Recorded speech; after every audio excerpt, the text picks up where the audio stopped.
Today from the global lane, Palestinians and Israelis under siege. Will Israel bow to pressure and halt its military response in Gaza? It will be quiet in Gaza only when it will be quiet here in Israel. Are you woke? Victor David Hansen on reversing the latest cultural craziness. There has to be a desire not to take it and to fight back. Most progressive president since FDR, slowing the shift to the extreme left. It's going to produce economic problems rather quickly. And Christian persecution rising in Canada. And it's all right here on the global lane. Cracks in the alliance with Israel? For 2 weeks, President Biden refused to criticize Israel over its defensive response in Gaza. And then he bowed to pressure from people in his own party and pushed Prime Minister Netanyahu to accept a ceasefire. Well, joining us with the latest is Israel's representative to the United Nations, Ambassador Danny Danon. I know in Dearborn, Michigan on Tuesday, Congresswoman Rashid Tlaib reportedly confronted President Biden over Gaza and his refusal to criticize Israel. And moments later, the president praised Tlaib for being a fighter. So how likely is Hamas to continue this fight, sending rockets into Israel despite a ceasefire? And what have they gained in all of this? Israel is under fire. We are dealing with a vicious terrorist organization. It's very hard to find logic when you deal with a terrorist organization. They started this cycle of violence. They are targeting our civilians. They are putting their civilians in the front line as human shields. And our policy, it's very clear. It will be quiet in Gaza only when it will be quiet here in Israel. After 3,000 rockets and missiles, we are determined to restore the deterrence and to protect our civilians. Well, Hamas says it's now targeting Israeli military bases. Your government's energy minister, Yuval Steinitz, has called for an IDF takeover of Gaza to disarm Hamas. What do you think of that idea? So the cabinet decided before the operation that the goal will be to target Hamas and his leaders and to restore deterrence. I don't think in this cycle we are speaking about a major ground operation.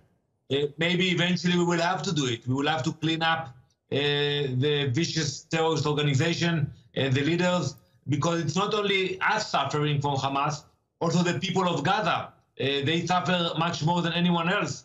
Look at the regime. In the last few years, they put all their efforts and money into building rockets and missiles instead of investing in health, infrastructure, education. So the day the Hamas will be destroyed, it will be a big celebration in Israel, but also in Gaza. Yeah, it seems like their leadership is living quite well while the average Palestinian is suffering. So here in the U.S., former Vice President Pence wrote an article this week asserting that President Biden's reversal of Donald Trump's Middle East policy has led to this violence because the United States is now, according to him, displaying weakness in the Middle East. Your thoughts? So there is one issue that we are worried about. It's the intention of the new administration to re-enter the agreement with Iran, the JCPOA. You cannot appease those guys. You cannot appease evil. You have to fight evil. And if, God forbid, the U.S. will re-enter the agreement, it means that Tehran will spend billions of dollars on terrorism. It will come to Hamas, to Hezbollah, to all of our enemies. Do you think some of the money that the U.S. Biden administration has sent to the Palestinians has actually been used to purchase rockets from Iran to target Israel? So we know for a fact that even humanitarian aid that's coming into Gaza, Hamas is controlling everything, and they are taking funds and instruments in order to build their military. So basically, it's a terror organization who is taking advantage of the situation. So I always told my colleagues, before you give a donation to Gaza, make sure you know where the money goes to. Follow the money. Now, we've seen large protests against Israel around the world, from as far away as Argentina to thousands rallying right here in the United States and Chicago. It seems Israel's losing this media war to win the hearts and minds of people. So how important is it to win over public opinion? Well, it's important. We know that when we fight, we have to win 3 battles. First, the fight on the ground. Second, the diplomatic warfare. And third, the PR. But I'm not worried. You know, I think that the average American, when he sees that a terror organization is sending thousands of rockets into our cities, he understands that we are defending ourselves. Imagine there would have been one rocket flying from your neighboring countries into Washington, D.C. What would have been the response of the U.S. in such a scenario? Well, last month in London, Pastor John Sherwood was arrested for preaching a biblical view of marriage. It was deemed homophobic speech, yet we see a convoy of pro-Palestinians shouting, "F the Jews," and rape their daughters. Nothing happened for that anti-Semitic hate speech. No arrests were made.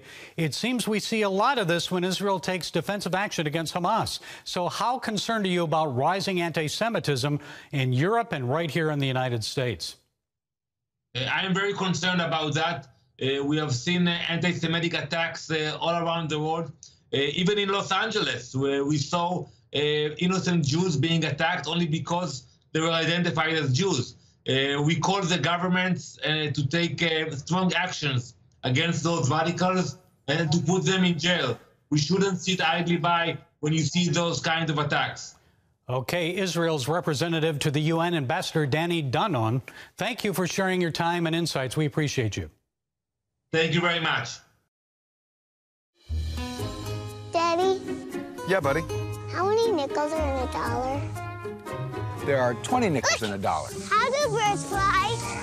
Does milk really make my bones stronger? Yeah.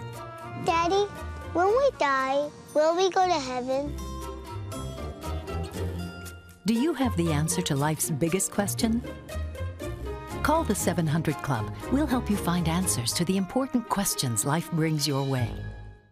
Watch breaking news, in-depth exclusive stories and programs from health to entertainment you won't find anywhere else. The CBN News Channel, a perspective you can trust. Enjoy credible news reporting from around the world. Discover inspiring programs and stories of hope, all in one place from a Christian perspective. The CBN News Channel, a perspective you can trust. To watch the CBN News Channel, download the app or visit cbnnewschannel.com. Hello, I'm Dr. David Perlmutter, board-certified neurologist and #1 New York Times bestselling author. Wouldn't it be great to boost your energy, eliminate brain fog, and even reverse brain disease? Well, you can, and I'm going to show you how, along with some of the world's most well-respected brain experts, in this DVD, Protect Your Brain. Get Protect Your Brain, a free DVD only from the Christian Broadcasting Network, featuring experts on the cutting edge of neuroscience and brain health. No matter how many times you've failed in the past, you really can do this. In Protect Your Brain, you'll discover simple strategies to keep your brain young and healthy. Improve your memory. Discover the gut-brain connection. In Protect Your Brain, get your free copy at cbn.com or call 1-800-700-7000. If you want to improve the quality of your life, get the DVD Protect Your Brain and get it today. Are you woke? AOC is, so is corporate America. Woke means you're aware of social injustice. Wokeism is transforming American society. But our next guest says it's not for the better. Those embracing wokeism may actually be advancing an Orwellian world where unwoke Americans are shamed, censored, or fired from their jobs, perhaps even arrested. Well, joining us to explain more is Victor David Hanson. He's Distinguished Fellow at the Center for American Greatness, also a Senior Fellow at Stanford University's Hoover Institution. Mr. Hanson, thank you for taking time to share your insights with us. So, in one of your recent columns, you talk about tuning out wokeism and suggest that revolutions have historically occurred when peasants with pitchforks revolt against the elite. But this change is actually coming from the top down, not the bottom up. Please explain, what do you see happening? Well, whether a person can communicate over social media is in the hands of very, very wealthy people at Facebook or Twitter or Google, Microsoft, Amazon, a lot of them in Silicon Valley, and that's got $5 trillion of market capitalization. It's the greatest concentration of wealth in civilization's history. Or if they're going to be lectured, the lecture is probably going to be coming from Wall Street or wealthy Hollywood elites, or the LA Lakers star like LeBron James, or the Obamas from Martha's Vineyard, or Oprah from her $90 million estate. And so what I'm getting at is that the people, even the architects of BLM, they have a fondness for owning multiple homes. They've got over $100 million under their control in corporate donations. So what I'm getting at is this is not coming from the lower middle classes who are saying we've got to have movements to make sure we have crime-free neighborhoods, that we have two-parent families, that we have opportunities for jobs. It's not happening. It's coming from the elite. As you said, it is the people in the lower middle class that are really suffering here. You talk about the bleak choices that members of law enforcement have at this time. What are they facing? What do you see as the end game here? I'm not optimistic because I think they are rational people and they want to survive one more day to see their families. So when they go out on a call, if I go to a particular high crime neighborhood and I do arrest the suspect, that's not the end, that's the beginning. If the suspect resists arrest and I feel I'm threatened and I use force, especially if I were to resort and use lethal force, and in any way that's questionable, that decision in the spur of the moment, then I'm going to have my job ruined, my pension lost, my family doxxed, so I'm not going to do that. Or if the suspect now runs away after detained, they're not probably going to pursue them because it ends in career destruction. Or so how do they react to that? They go out and they feel they themselves might be killed, and there's a lot of people in the United States that would either be indifferent to their death or rejoice at it. So in their way of thinking, when they hear a 911 call and they look at the area or the zip code or whatever the indicator is, they just say, you know, I'm going to pass on this. I think it was you who said we've now seen the merging of our government with big tech and big media. So how has that happened? What danger does that pose to America? Well, I mean, it means that what you read on Google News or what you read on Microsoft News or what you read in the New York Times or here on NPR, on the network news, those stories are either chosen or massaged on the degree to which they advance a narrative, and that narrative is mandatory equality results, social, what they call equity. And if a story doesn't enhance that or indeed refutes it, then it has no currency. And there is no retraction under the new journalism. So if Donald Trump really didn't ignore information that the Russians were putting bounties on our soldiers in Afghanistan, there is no retraction. There's no retraction that Don Jr. knew in advance of the WikiLeaks. He didn't. That's what we were told. The Russian hoax, there's no retraction for that. There's no retraction for the January 6th narrative that Officer Sicknick was violently killed by an enraged Trump supporter, or an armed insurrection stormed the Capitol, armed insurrection, or a criminal broke through and had to be stopped before injuring people by a heroic policeman. So the real narrative that Officer Sicknick died of natural causes a day later, or Ashley Babbitt was unarmed and shot by police officers whose name, age, circumstances of which we don't even know to this day, and that not one person who was in that mob, and I condemned it, but not one person in that mob was armed, much less used an arm. But who knows that now? So the media tries to affect social change in the way and what it covers. How do concerned Americans then effectively fight this? What can they do? Show up at school board meetings like some people did in opposition to the teaching of critical race theory in schools in Loudoun County, Virginia? What do they do? I think they have to be realistic, and it starts with knowledge, and they say to themselves, we can't control Hollywood movies, we cannot control television programming, the Oscars, the Emmys, the Tonys, professional sports, the NBA, the NFL. We get that. We don't control Wall Street, we don't control the big media, we do not control the universities. However, all of those levers of influence, money, power, are still represent a minority of Americans. 30 or 40% poll on all these issues support. That's it. Whether that be open borders or canceling our energy programs or the woke movement or etc. So they have to say, we are the majority. And if the Coke CEO or the Disney CEO or the Target CEO or the Delta CEO says that we're racist because we approve of having an ID to vote in the way that we do buy alcohol or cash a check or go to a baseball game, then we're not going to participate. We're not going to buy their products. And when they call us racist, we're going to go to the local school board, as you suggest. And when somebody calls me a racist and there's no grounds for it, we're going to ignore it. We're not only going to ignore it, but we're going to say that the person who alleges that is more likely racially obsessed himself.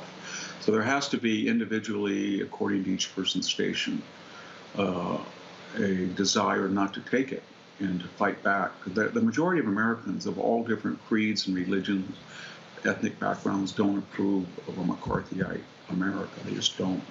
Victor David Hanson, Distinguished Fellow of the Center for American Greatness, Senior Fellow at Stanford University's Hoover Institution. Thank you for providing those insights. We appreciate you. Thank you. Want to be a part of a community that inspires your spiritual growth while winning prizes? The all-new MyCBN app. Connect with the community for prayer and encouragement. Track and set spiritual goals. Enjoy conversation starters with friends and family. And collect points to win prizes. The all-new MyCBN app. A great place to belong. Download the app at cbn.com/mobile. Grow, connect, have fun. The all-new MyCBN app. On the home front. Thanks for joining us for CBN's On the Home Front, where we highlight what the men and women of America's military do to defend our country. CBN honors the men and women in our military with an initiative called Helping the Home Front. It partners with churches across the country to meet the needs of their military families, from repairing homes to wiping out medical bills for wounded veterans. Wednesday at 3 on the CBN News Channel.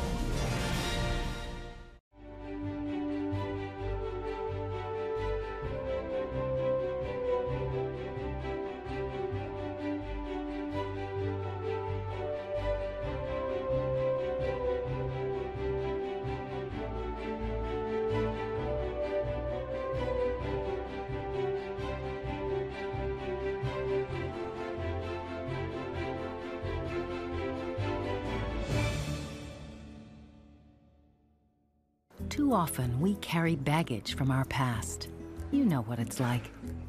It affects everything and everyone in our lives. It's always there, weighing us down and keeping us from achieving true happiness. But do you know God never meant for us to be trapped in the past? You can be free of your baggage. Learn how God's forgiveness leads to changed lives and new beginnings. Call the 700 Club. With his first 100 days now behind him, is Joe Biden living up to expectations that he'll become the most progressive president since FDR? Is this just a leftist pipe dream, or is our 46th president enacting policies and executive orders that are truly moving America to the extreme left? Well, here to weigh in is political scholar George Liebman. Mr. Liebman is an attorney and frequent contributor to the American Conservative. His latest book is Vox Clamantis in Deserto, an iconoclast looks at 4 failed administrations. Mr. Liebman, thank you for joining us. So you believe the president's agenda is an unrealistic liberal wish list. Your book title, I guess, suggests you're a lone voice crying out in the wilderness, but it sure seems like a leftist agenda is advancing. So let's look at a few of these big changes now underway. First, the southern border crisis. With migrant children packed into cages like sardines, some testing COVID positive, what's the Biden and Harris long-range game plan here? Well, I'm not altogether sure there is one. The problem is that by criticizing Trump's policies, they raised expectations on the part of those who want to come here. And it's going to take a while to turn that around. And I think they're going to find themselves adopting measures for which they criticize Trump, because the only way they can stem the flow is by changing expectations. How about other items on this progressive wish list, like ending the Senate filibuster, packing the U.S. Supreme Court, and making Washington, D.C. the 51st state? Does Biden really have a shot of making those historic changes, or is resistance likely, even from people like Senator Manchin, others in Biden's own party? I don't think he has a shot. And what this administration reminds me of is the first year of the Mitterrand government in France. You will recall Mitterrand, who ran on the socialist ticket, took over from a conservative government, and he was in a coalition with the communists. And the first year of his tenure, he had a very liberal premier. They tried to nationalize the banks. Capital began fleeing the country. They got themselves in a recession. And then after a year, he got rid of his premier, totally changed his policy, and had a fairly successful 5 or 6 years thereafter. And I think something of that kind is going to happen here, because the expectations they're creating, both in the business community and on the left, are such that it's going to produce economic problems rather quickly. And when that happens, I think Biden, who is not a conviction politician by any stretch of the imagination, is going to make some rather sharp adjustments. Now, maybe I'm wrong in that forecast. That's what I see coming. Well, I guess maybe as we move closer to an election year, the congressional election year of 2022, even next year, as they prepare and start campaigning, maybe they'll move away from these leftist ideas in the base. So how about taxes, jobs, trillions of dollars in new spending? Where is all that heading? Guaranteed universal income, socialized medicine, Green New Deal? What do you think? Well, there are parts of it, the child tax credit, which may go somewhere because they have some Republican support. I don't see the proposal for 2 years preschool going anywhere. And I think most of the tax proposals won't go anywhere. I think it was interesting, the Secretary of the Treasury is already worried about inflation. She said so, and of course she had to pull back almost immediately. But, I think there are obvious concerns, because what's happened here is you have a great deal of pent-up demand as a result of the COVID crisis. You have a very high savings rate. It's sort of like the situation after World War II, when you had rationing during the war. There were people who thought there might be a depression afterwards, but the result was totally different. There was inflation afterwards because you had all these savings and people wanted to spend them. And that's what's going to happen here. I know you've written a book about 4 failed administrations. So what do you expect? Is the Biden administration trending toward success or failure? Well, I would say it's trending toward failure, and the failure will take the form of continued deadlock. Biden had a chance to get out of the deadlock we've had for the last really 20-odd years. He could have recreated the Roosevelt coalition, which was a coalition of Northern ethnic and Roman Catholic voters, some Southerners, and so on. But what he did instead is he doubled down on the culture wars. And I can't imagine why he did that, because the effect of that is to cement the evangelical and Roman Catholic and Mormon vote in the Republican Party, and to perpetuate something in the nature of a 50-50 division. And he didn't really need to do that at all. But for some reason, he's done it. And now it's going to be very hard for him to extricate himself from that commitment. The book is Vox Clamantis in Deserto. An iconoclast looks at 4 failed administrations. George Liebman, thank you for providing those insights. We appreciate it. Thank you very much. Come home to the sounds of Southern Gospel from CBN Radio. You'll enjoy a rich Southern blend of bluegrass, classic gospel, and Southern gospel favorites like the Gaithers, the Crab Family, and bluegrass sounds like Mountain Faith. So make yourself at home with the all-new CBN Southern Gospel, now available at cbnradio.com.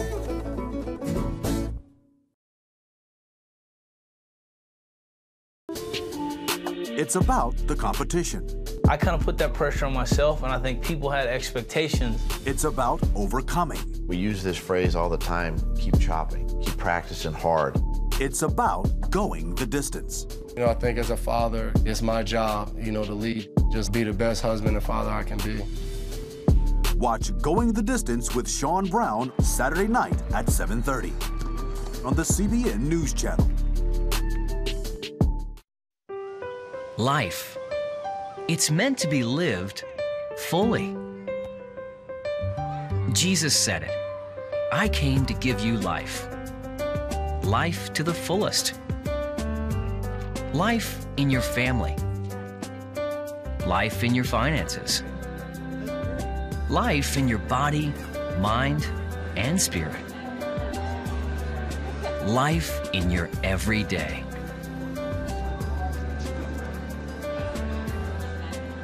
At CBN.com, we're taking what Jesus said seriously. We're here to help you discover life. Life. Live it fully. CBN.com.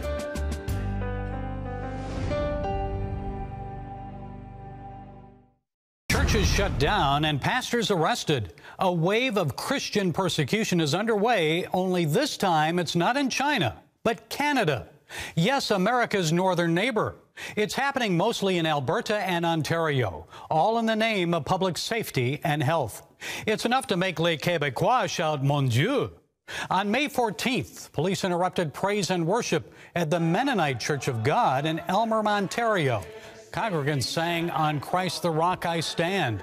Afterwards, they exited peacefully and police locked the building. The church faces more than $100,000 in fines and legal fees.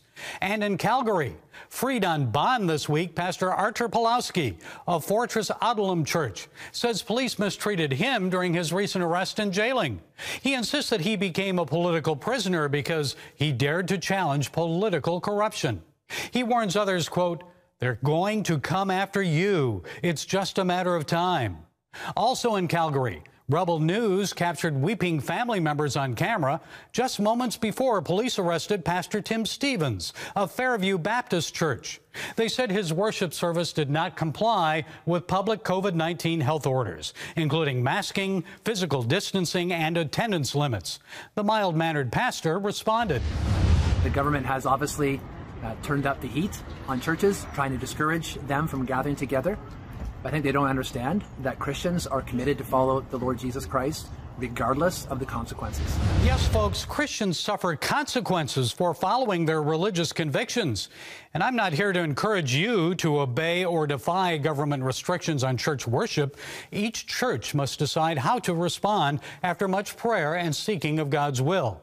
Still, I must ask, why are churches being shut down and pastors arrested if no one's been infected with COVID-19 inside their buildings? For years, persecuted people of all faiths from around the world have sought refuge in Canada. Perhaps no longer. It now seems that Canadians may want to seek refuge in Texas or Florida, where freedom is actually respected, even during a pandemic. Well, that's it today from the Global Lane. Be sure to follow us on social media, watch us on the CBN News Channel and our broadcast affiliates. And until next time, be blessed.